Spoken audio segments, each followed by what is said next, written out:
Hi everybody, we're back today with our third and final video for the week. Today we're working on dividing. So dividing steps that you see here, there are 6 steps, which seems a little bit much. However, the 6 steps should look really familiar to you. Right? If we look, we should see steps 3 through 6. Those are your multiplying steps. If we look here, we should see steps 3 through 5. Those are your simplifying steps. So the difference from multiplying to dividing is really a change of adding 2 steps right in the very beginning. So what's going to happen is when we're looking at these steps, think about how you divide regular fractions. Well, hopefully if I ask you that, the words divide by the reciprocal or multiply by the reciprocal come to mind. So if I have like 1/2 divided by, let's say 3/4, then in order to divide fractions, the first one stays the same. You change division to multiply, and the fraction right after the division sign flips over to 4/3. And then you can multiply from here. So if I kind of go through my steps, right, I would flip the second fraction, change to multiply, nothing factors. Restrictions, there are not any since I do not have any variables, right? X does not mark the spot. What cancels, I can divide 2 and 4 by 2. So 2 divided by 2 is 1, 4 divided by 2 is 2. And then smoosh it all together. On the top, I have 1 times 2, which is 2. And on the bottom, I have 1 times 3, which is 3. So therefore, we have all our steps gone through. The only thing that changed was the very beginning. 8 examples we're going to look at, starting off kind of basic, and then we get to some harder ones as we get towards the end. So simplify the expression, state any restrictions on the variable. Now there is a difference with restrictions here. Normally our restrictions are just the denominator, which is still true. We're talking about the denominator.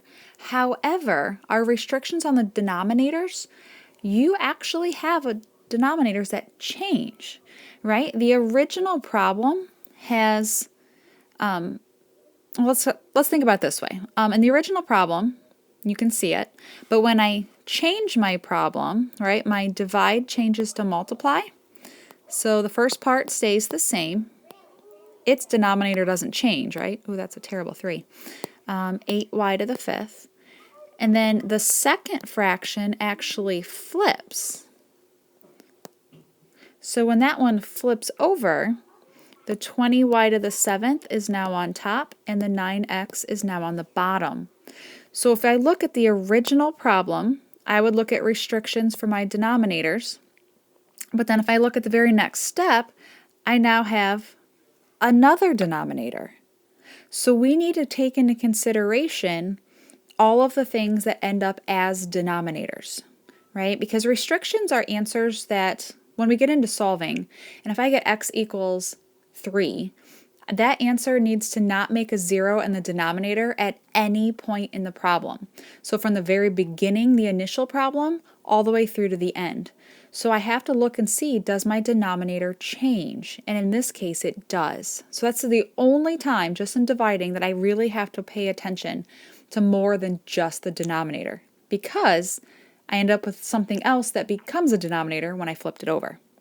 All right, so keeping that in mind, so I did the first 2 steps. I changed to multiply, I flipped it over, and then I look at, can I factor anything? If I'm looking at everything I have here, everything is one term. When we talked about factoring, if you think about that factoring flowchart that we have, it's 2 terms, 3 terms, 4 terms. These are each one term, which means they don't factor. So then after factoring is cancel. So any top, any bottom. Let's see, I have 5 y's here that cancel out. Leave me with 2 y's left over. And let's see, I have an x down here that will cancel with one of these x's, so that will become a 2 left over.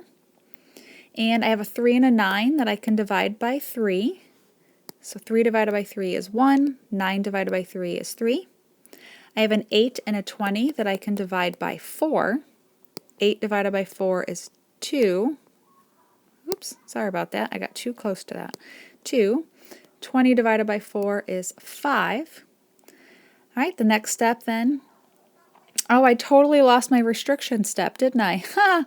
I got so into the talk about restrictions, I never found them. Oh my gosh, that's embarrassing. Looking at my denominators, the original problem, I had y's in the bottom. So we know that y cannot equal 0. Because if I would solve these, right, 8y to the 5th cannot equal 0. You would divide by 8. Y to the 5th cannot be 0. Take the 5th root, which is crazy, right? And still it's just 0. So y cannot be 0. Same idea with the 20y to the 7th. Same thing, it's going to be 0. Then I have to look at when I flipped it, the other denominator I had, right, was 9x before I started crossing things out. So 9x cannot be 0. So divide by 9, x cannot be 0. So we had two restrictions, x and y, both not 0. All right, and then moving on past that, we are at smoosh. Smoosh it all together. So on the top, I have a 1 times 5, which is 5. I see an x squared and a y squared left over. On the bottom, I see a 2 and a 3. 2 times 3 is 6. And we are done. All right, let's try that again. Number 2. So we are going to flip the second fraction, and we are going to change to multiply. So the first fraction is going to stay the same. So 5x squared plus 10x over x squared minus x minus 6. Change to multiply, right? And then this one flips over. So the x squared minus 9 is now on top. And the 15x cubed plus 45x squared is now on the bottom. Okay, so once we do that, our next step is to factor. So factoring the first one, I can take out a 5x. I'm left with x plus 2. On the bottom factoring, we're going to have x minus 3 and x plus 2. I'm going to move kind of quickly through the whole factoring part, since that is something at this point you should know how to do pretty quickly. If I'm moving too fast on the factoring, I would suggest when you know it's time to factor next, pause the video, go ahead and try your factoring on your own, and then play the video again and kind of see if you factored everything correctly, okay? Factoring the next one, we have a difference of squares. My favorite on the top, x plus 3, x minus 3. And on the bottom, I can take out a 15x squared, leaving x plus 3 left over. All right, next step, restrictions. I'm not going to forget them this time, right? Following your steps in order. So when we are looking at restrictions, I know I'm looking at my denominators. So this first one, x minus 3 cannot be 0, which means x cannot be positive 3, if I would solve that. This one, x plus 2 cannot be 0. It's going to give me negative 2. Right here, this one's going to give me x cannot be 0. That's going to give me negative 3. And then I also, not only were these denominators, but up here, my original denominator, that's now the numerator. So really I can think of when I'm doing restrictions on division problems, I'm doing both denominators and also the numerator on that fraction I flipped. So in other words, restrictions are going to be on that entire flipped fraction because its numerator was the denominator originally. So I have to do the whole thing. And these two are going to give me a plus and minus 3, which I already have listed. So there's my restrictions. Then the fun part, what cancels? Any top, any bottom. I see an x minus 3. I see an x plus 3. I see x plus 2. I love when everything cancels. Let's see, I have an x, and one of these x's will give me just an x left over. And 5 and 15 can both be divided by 5. 5 divided by 5 is 1. 15 divided by 5 is 3. All right, and then smoosh it all together. On top, all I see is a 1. On the bottom, I see a 3 and an x. Now, the question always comes up, can I just write it as 3x? Isn't that the same thing? Well, I always think of it as, do you want 1/3 of a cookie or do you want 3 cookies? It makes a difference. Also, that 3x is found in the bottom of your fraction. if I put that in the bottom, I need something on top holding it down in the bottom. So I need the 1 on top, okay? Number 3. All right, so now I'm going to ask if I can be my lazy mathematician self here, okay? Instead of rewriting the problem as multiplying and flipping it and then factoring, I'm hoping you guys will be okay with me if I just kind of factor and flip at the same time, okay? So I know that this is going to change to multiply, and I know I'm going to flip this. So I'm going to factor and kind of do all that at once, okay? So factoring the first part, that's going to be x plus 4 and x plus 1. All right, on the bottom, that's going to give me, let's see, x plus 4 and x minus 3. Now when I flip, the difference of squares that was on top is now on the bottom. So x plus 1, x minus 1. And the bottom, which is now the top, taking out a 2x, I'm left with x minus 3. All right. So there we go. I changed to multiply, I flipped that second one, I factored everything. Next is my restrictions. So let's see, that one's going to give me x cannot equal negative 4. That one's going to give me a positive 3. That gives me negative 1. That one gives me positive 1, plus or minus 1, my lazy self. And again, the denominator originally was 2x squared minus 6x, which is now my top. So baby brother out here gives me a 0, and then that one gives me positive 3, which I already have listed. All right, so there's my restrictions. Next, we get to cancel any top with any bottom. X minus 3s, let's see, x plus 4s, x plus 1, and it looks like I have a 2x on top and an x minus 1 left on the bottom, and we are done. Now, I always get the question, well, can I cancel those x's? No, you can't cancel those darn x's, right? The x minus 1 on the bottom, plus and minus signs holding things is like super glue. You cannot break this apart. X minus 1 stays as a group, okay? All right, so moving on, number 4. Same idea. We're going to change this to multiply. We are going to flip this one over, and I'm going to do it all kind of at the same time.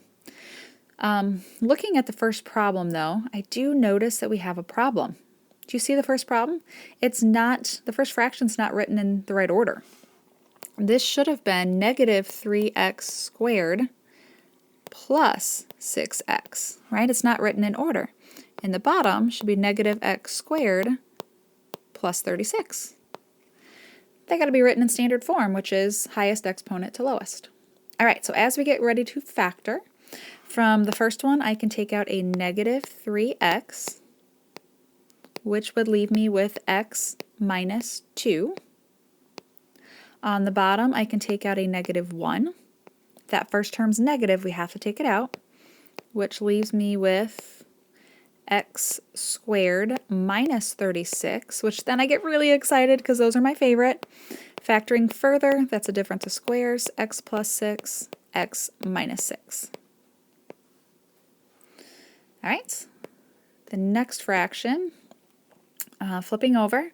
So the bottom, which is now the top, that's that dreaded 6-5 combo, right? We got to watch out for that thing. My signs have to be opposite, so it's going to be x minus 6 and x plus 1. I can't use 2 and 3 because it's not going to give me a negative 5. And then on the other one, I can take out an x, which leaves me with x squared minus x minus 2. And then I recognize that factors further to x minus 2 and x plus 1. All right, at this point, I am ready for restrictions. So this gives me nothing. X marks the spot. There's no x there. So I'm going to get plus and minus 6 from there. So x cannot equal plus or minus 6. Baby brother of an x gives me a 0. That gives me a positive 2. That gives me negative 1. And then remember, the denominator originally was this, which is now my top. That's going to give me positive 6. I already have listed. That gives me negative 1. I already have listed. So I was covered there. All right. Then cancel anything top and bottom that I can. So let's see. We have an x minus 6. I see an x plus 1. I see x minus 2. I see an x sitting out here to cancel with this x, right? He's not super glued to anything, so I can cancel him out. And then I notice a negative 3 on top and a negative 1 on the bottom, and we know 2 negatives makes a positive. So smoosh it all together. Looks like I have a 3 left on top, and then a 1 and an x plus 6. And if you can write the 1 if you want, but 1 times x plus 6 doesn't change anything. And I am done. Are we having fun yet? I don't know about you guys, but I love doing these problems. Something about crossing things out, it just makes you happy. All right, so on this problem, if it's not a fraction, make it a fraction, right? So it's just over 1. So as we work through here, I'm going to change to multiply, and we're going to flip this over. So factoring the top, we're going to have x minus 2 and x plus 1. And on the bottom, I can take out a 3, x minus 1. My new top is just a 1. And the bottom, I can take out a 7, leaving me x squared minus 1, which, yay, that's a difference of squares. It's going to be x plus 1 and x minus 1. Move that penguin's head right out of my way. All right, next is restrictions after we factor. So no x, so I don't care about that one. This is going to be x cannot equal 1. 7 doesn't give me anything. That's negative 1. That's positive 1, which I already have down. My original denominator was just a 1. It's okay, right? That's not an x. X marks a spot, so I don't have to worry about that. All right, so there's restrictions. Those come in handy when we get into solving. And then we can cancel any top, any bottom. So let's see, I have an x plus 1. And I think that's it. Be careful. This x minus 1 and this one do not cancel. They are both on the bottom. So smooshing things together on the top, I have an x minus 2 times 1, which doesn't change anything. And then I have a 3 times 7, which is 21. And I have x minus 1 and x minus 1. Can I be lazy mathematician? You betcha. I could write it as x minus 2 over 21 and then x minus 1 squared. I can write it that way as well. Either way is fine with me.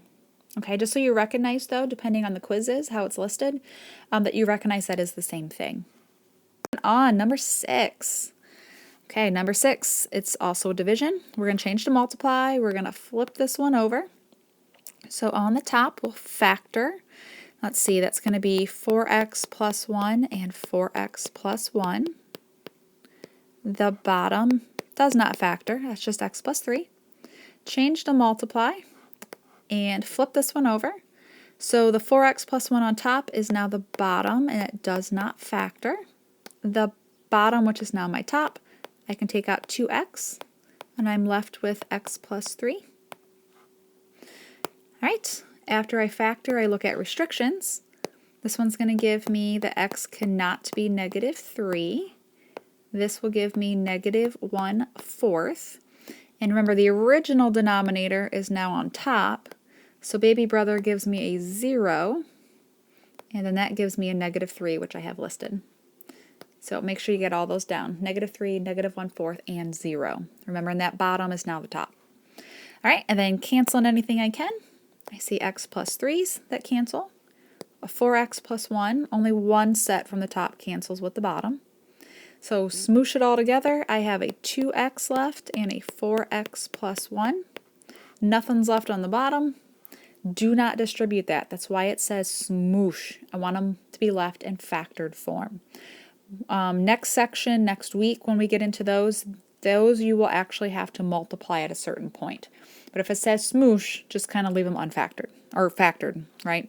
Leave them undone like that. All right, move guys, 2 to go. All right, on this one, I have 3 fractions. So when you are dividing with fractions, right, I changed this to multiply, you always flip the fraction right after the division sign, okay? So going through, if I'm going to change it to multiply, I'm going to flip. My next step is to factor.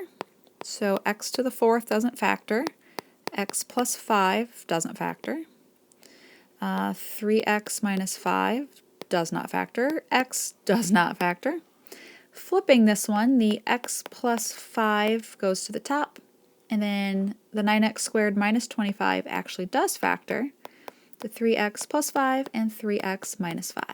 Difference of squares, my favorite. All right, next are restrictions. So that's going to give me negative 5. That gives me 0. That gives me a negative 5/3, and this one gives me a positive 5/3, so plus or minus 5/3. My original denominator is now on top. That gives me negative 5, which I already have listed. So I got them all right there. All right, next up is to cancel any top with any bottom. 3x minus 5 cancels. Let's see, I see an x here. I can cancel out one of these, so it turns out to a 3. I see an x plus 5 I can cancel, and I think that's it. So smoosh it all together. On top, all I see is an x to the 3rd left over, and on the bottom, all we have is a 3x plus 5. And we're done. 1 to go, guys. Number 8, last one, and then I'll turn you loose. Notice the division in this one with the 3 fractions is in a different spot. So just to kind of reiterate that point, when you have division, the one that flips is the one right after the division sign. So that middle fraction is going to flip. The other two are going to stay the same. All right, so if I flip and change the multiply, let's factor. So this will be x minus 4 and x plus 3. The bottom will just stay 8x squared. It doesn't factor. Now, if I change this to multiply, which I did, and I flip this one, so now the bottom, which will be my top, I can take out a 2x squared, which leaves me with 4x minus 1. The top, which is now my bottom, I can take out an x squared, and I'm left with x plus 3. And then the last one does not flip and actually does not factor either. All right. So there we go, factored. Next are my restrictions. So that first one there is going to give me x cannot be 0. At any point, if you're like, where is she getting these numbers? Restrictions, again, are based on your denominator, because we can't let a 0 be in the denominator. So set your denominator equal or not equal to 0 and solve that, and you'll see what x is not allowed to be. That also will give me 0. This one's going to give me negative 3. That one gives me 1/4. I was going to rewrite 4x minus 1. That doesn't make any sense. That gives me positive 1/4. That is a terrible one. My goodness, you guys. My stylus is not my friend today. There we go. Let's see. And we did have this on top at one point, right? And that became this. So that would give me a 0, which I have. That one gives me 1/4, which I already wrote down. All right, but sometimes new restrictions emerge, so make sure we're double checking that. All right, and then cancel. Any top, any bottom. We have lots of things to choose from. So let's see. I see an x plus 3. I see 4x minus 1. I see x squared. I'm going to cancel with this x squared. And I see a 2 and an 8. I can divide them both by 2. 2 divided by 2 is 1. 8 divided by 2 is 4. I highly recommend the different colored pens or a marker or whatever you got laying around your house. It definitely helps to kind of find things. I find more students mess up because they lost things in their own handwriting than the fact that they didn't actually know what they were doing. All right, and then your last step is to smoosh it all together. So on top, let's see, I see an x minus 4. I have a 1, which multiplying by 1 didn't change much, and I have an x plus 2. On the bottom, I have a 4 and an x squared, and I think that's it. And I am finished. All right, guys, that is the end of this video, the end of the videos for the week. So go ahead and rewatch if you need to, pause, rewind, repeat, whatever you need. Work through some homework problems, check your answers, and then take the quizzes over the dividing, and then you will have your end of the week quizzes over everything you've learned today or this week, okay? So if you have any questions, feel free to reach out. I'm happy to help. All you have to do is ask. All right, we'll talk to you guys later.